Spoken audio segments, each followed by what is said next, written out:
السلام علیکم۔ ارے جس بندے کی آواز اس کی پسندیدہ ہوگی، سوچو وہ بندہ اس کا کتنا لاڈلا ہوگا۔ یہ نہ سوچو وہ تمہیں دینا نہیں چاہ رہا یا تمہیں نہیں سن رہا، اور وہ چاہتا ہے تمہاری آواز بار بار سننا۔ اسے پسند ہے تمہارا اس سے بار بار ایک ہی چیز کی فریاد کرنا۔ اگر اس نے فوراً دے دیا تو تم مانگنا چھوڑ دو گے، اس سے فریاد کرنا چھوڑ دو گے۔ اگر وہ دینے میں دیر کر رہا ہے، اسے تمہارا مانگنا پسند آ گیا ہے۔ جس دعا نے تمہیں تہجد کی لگن لگا دی، کیسے ممکن ہے کہ وہ دعا رد ہو جائے؟ یقین کرتی ہو دعا مانگتی ہو؟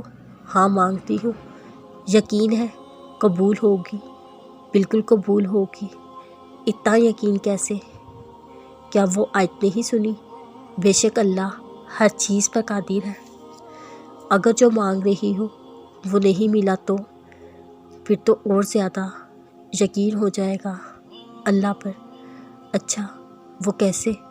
کیونکہ جو میں مانگ رہی ہوں وہ میں نہیں جانتی میرے لیے بہتر ہے یا نہیں، لیکن جو میرے اللہ نے سوچ رکھا ہے وہ میرے لیے بہترین ہے۔ یقین کرو ایک وقت آئے گا تمہیں فرق بھی نہیں پڑے گا، بس دل میں ایک سکون سا ہوگا کہ جو ہوتا ہے اسی میں ہماری بہتری ہوتی ہے۔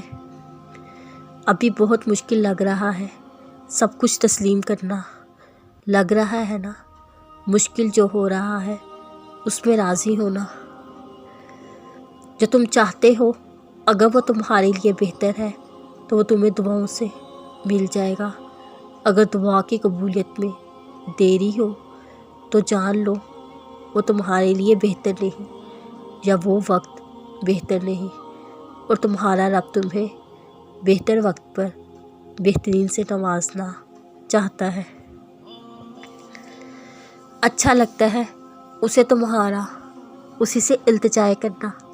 وہ جانتا ہے میرا بندہ پکارتا رہے مجھے اور میں اپنے بندے کو سنتا رہوں۔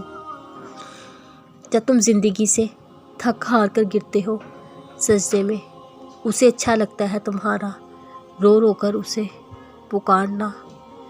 جان لو اگر اس نے آزمائش دی ہے تو تمہارا ساتھ بھی کبھی نہیں چھوڑے گا، تو پھر اتنا مشکل کیوں لگتا ہے اس کے فیصلوں کو تسلیم کرنا؟